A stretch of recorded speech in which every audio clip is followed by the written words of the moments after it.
Halo teman-teman, selamat datang di channel kami yang mengulas tentang histori, peristiwa, tokoh, biografi, dan edukasi. Sebagian besar kegiatan yang dilakukan manusia di era modern ini dilakukan menggunakan komputer, terlebih di saat pandemi seperti ini, di mana seluruh aktivitas bertransformasi menjadi serba online. Perangkat komputer yang awalnya ditujukan hanya sebagai sarana penunjang pekerjaan, kini sudah menjadi suatu kebutuhan yang wajib dimiliki oleh masyarakat. Sebelum dilengkapi oleh fitur serba canggih seperti sekarang ini, perkembangan komputer diawali dari sebuah inovasi sederhana yang lahir sejak tahun 1800-an. Di video kali ini, kita akan mengulas sejarah perkembangan komputer sejak pertama kali ditemukan. Dukung channel kami dengan cara tekan tombol like dan subscribe, dan tekan lonceng agar dapat notifikasi video terbaru dari kami. Komputer pertama kali ditemukan pada 1822 oleh seorang ahli matematika asal Inggris, Charles Babbage. Mulanya, Babbage bermaksud untuk menciptakan sebuah mesin hitung bertenaga uap yang dapat menghitung tabel angka. Mesin tersebut kemudian ia beri nama Difference Engine 0 dan digadang-gadang sebagai komputer pertama di dunia. Bentuk Difference Engine 0 sendiri sangat jauh berbeda dari kebanyakan model komputer modern saat ini. Meski demikian, prinsip kerja yang dimiliki mesin tersebut sama seperti komputer modern, yakni mampu melakukan alias konvertasi. Hingga pada 1890-an, penemu bernama Herman Hollerith merancang sebuah sistem kartu yang mampu menghitung hasil sensus AS yang dilakukan pada 1880. Berkat inovasi tersebut, Hollerith berhasil menghemat anggaran pemerintah sebanyak 5 juta dolar AS. Selanjutnya, Hollerith terus mengembangkan potensinya di ranah teknologi hingga akhirnya sukses mendirikan perusahaan komputer IBM. Cikal bakal komputer digital pertama dikembangkan pada 1930. Adalah Alan Turing yang pertama kali mengembangkan mesin tersebut. Ia merupakan peneliti matematika yang sukses mengembangkan mesin yang dapat menjalankan sekumpulan perintah. Berkat kontribusinya, mesin tersebut kemudian diberi nama mesin Turing, Turing Machine, termasuk sebuah simulasi gagasannya yang bernama uji Turing. Komputer generasi pertama. Komputer digital pertama dikembangkan oleh Konrad Zuse, seorang insinyur mesin asal Jerman. Sebelum Perang Dunia Kedua pecah, Zuse membangun komputer digital pertama bernama Z1 yang dapat diprogram pada 1936 di ruang tamu orang tuanya di Klin. Ia merakit plat logam, pin, dan menciptakan sebuah mesin yang dapat melakukan perhitungan tambah dan kurang. Meskipun model awal komputer tersebut dihancurkan saat Perang Dunia Kedua, Zuse digadang sebagai pencipta komputer digital pertama. Dengan terjadinya Perang Dunia Kedua, negara-negara yang terlibat dalam perang tersebut berusaha mengembangkan komputer untuk mengeksploitasi potensi strategis yang dimiliki komputer. Hal ini meningkatkan pendanaan pengembangan komputer, serta mempercepat kemajuan teknik komputer. Pada tahun 1941, Konrad Zuse, seorang insinyur Jerman tersebut, membangun sebuah komputer Z3 untuk mendesain pesawat terbang dan peluru kendali. Blok sekutu juga membuat kemajuan lain dalam pengembangan kekuatan komputer. Tahun 1943, Inggris menyelesaikan komputer pemecah kode rahasia yang dinamakan komputer Colossus untuk memecahkan kode rahasia yang digunakan Jerman Nazi. Dampak pembuatan Colossus tidak terlalu mempengaruhi industri komputer, dikarenakan dua alasan. Pertama, Colossus bukan merupakan komputer serbaguna, tetapi ia hanya didesain untuk memecahkan kode rahasia. Kedua, keberadaan mesin ini dijaga kerahasiaannya hingga 1 dekade setelah perang berakhir. Usaha yang dilakukan oleh Amerika Serikat pada saat itu menghasilkan suatu kemajuan lain. Howard Aiken, seorang insinyur Harvard yang bekerja dengan IBM, berhasil memproduksi kalkulator elektronik untuk Angkatan Laut Amerika Serikat. Kalkulator tersebut berukuran panjang setengah lapangan bola dan memiliki rentang kabel sepanjang 500 miles. The Harvard IBM Automatic Sequence Controlled Calculator atau MARC-I merupakan komputer relay elektronik. Alat tersebut menggunakan sinyal elektromagnetik untuk menggerakkan komponen mekanik.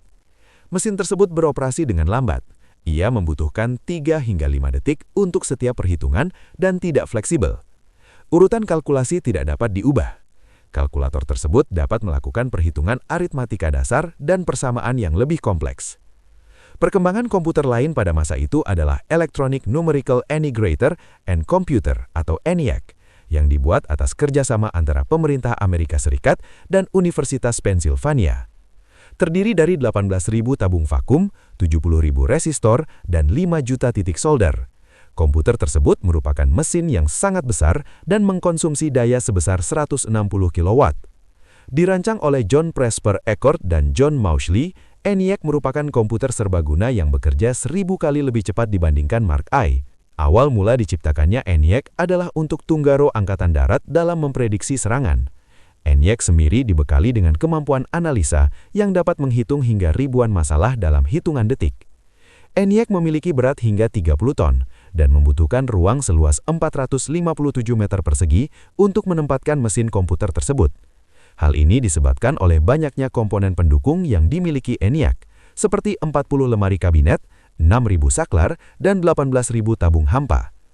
Pada pertengahan 1940-an, John von Neumann bergabung dengan tim Universitas Pennsylvania dalam usaha membangun konsep desain komputer yang hingga 40 tahun mendatang masih dipakai dalam teknik komputer.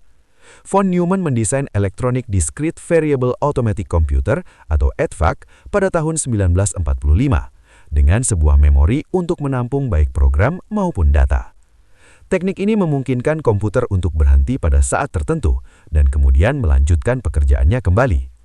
Kunci utama arsitektur von Neumann adalah unit pemrosesan sentral yang memungkinkan seluruh fungsi komputer untuk dikoordinasikan melalui satu sumber tunggal.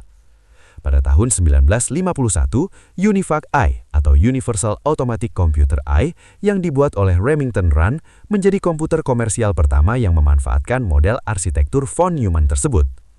Komputer generasi pertama dikarakteristik dengan fakta bahwa instruksi operasi dibuat secara spesifik untuk suatu tugas. Setiap komputer memiliki kode biner yang berbeda, yang disebut bahasa mesin. Hal ini menyebabkan komputer sulit untuk diprogram dan membatasi kecepatannya. Ciri lain komputer generasi pertama adalah penggunaan tub vakum yang membuat komputer pada masa tersebut berukuran sangat besar. Adanya silinder magnetik untuk penyimpanan data dan arahan operasi dibuat secara spesifik untuk suatu tugas. Komputer generasi kedua. Pada tahun 1948, penemuan transistor sangat mempengaruhi perkembangan komputer. Transistor menggantikan tabung vakum di televisi, radio, dan komputer. Akibatnya, bentuk dan ukuran mesin-mesin elektrik berkurang drastis. Transistor mulai digunakan di dalam komputer mulai pada 1956. Penemuan lain yang berupa pengembangan memori inti magnetik membantu pengembangan komputer generasi kedua yang lebih kecil, lebih cepat, lebih dapat diandalkan, dan lebih hemat energi. Mesin pertama yang memanfaatkan teknologi baru ini adalah superkomputer IBM.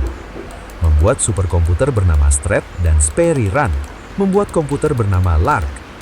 Mesin-mesin ini yang dikembangkan untuk laboratorium energi atom dapat menghitung sejumlah besar data dan sebuah kemampuan yang sangat dibutuhkan oleh peneliti atom.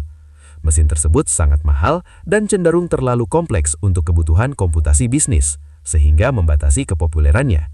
Hanya terdapat 2 Lark yang pernah dipasang dan digunakan. Satu terdapat di Lawrence Radiation Labs di Livermore, California, dan yang kedua di US Navy Research and Development Center di Washington, D.C. Komputer generasi kedua. Pada komputer generasi kedua, bahasa mesin digantikan dengan bahasa rakitan. Bahasa rakitan adalah bahasa yang menggunakan singkatan-singkatan untuk menggantikan kode biner. Pada awal 1960-an, mulai bermunculan komputer generasi kedua yang sukses di bidang bisnis, universitas, dan pemerintahan. Komputer-komputer generasi kedua ini merupakan komputer yang sepenuhnya menggunakan transistor. Komputer ini memiliki komponen-komponen yang dapat diasosiasikan dengan komputer pada saat ini, yaitu pencetak, penyimpanan dalam disket, memori komputer, sistem operasi, dan program komputer. Salah satu contoh penting komputer pada masa ini adalah IBM 1941, yang diterima secara luas oleh kalangan industri. Pada tahun 1965, hampir seluruh bisnis-bisnis besar menggunakan komputer generasi kedua untuk memproses informasi keuangan. Program yang tersimpan di dalam komputer dan bahasa pemrograman yang ada di dalamnya memberikan fleksibilitas kepada komputer. Fleksibilitas ini meningkatkan kinerja dengan harga yang pantas bagi penggunaan bisnis. Dengan konsep ini, komputer dapat mencetak faktur pembelian konsumen dan kemudian menjalankan desain produk atau menghitung daftar gaji. Pada saat itu, kemudian beberapa program pemrograman mulai bermunculan dan berkembang lebih baik lagi. Pada tahun 1954, bahasa pemrograman dicetuskan untuk pertama kalinya oleh ilmuwan komputer wanita bernama Grace Hopper. Bahasa pemrograman bernama COBOL hadir untuk membantu pengguna komputer dalam menyampaikan perintah dalam bahasa Inggris. Sebelumnya, pengguna komputer hanya dapat memberikan instruksi pada komputer menggunakan sekumpulan baris angka. Sejak saat itu, bahasa pemrograman kemudian ikut berkembang seiring dengan evolusi yang terjadi pada komputer. Selanjutnya, terciptalah bahasa pemrograman baru bernama Fortran yang disingkat FORTRAN. Fortran dikembangkan oleh tim pemrograman IBM yang dipimpin oleh John Backus. Pada tahun 1954, bahasa pemrograman COBOL dan Fortran mulai umum digunakan. Bahasa pemrograman ini menggantikan kode mesin yang rumit dengan kata-kata, kalimat, dan formula matematika yang lebih mudah dipahami oleh manusia. Hal ini memudahkan seseorang untuk memprogram dan mengatur komputer. Berbagai macam karir baru bermunculan, seperti pemrogram, analis sistem, dan ahli sistem komputer.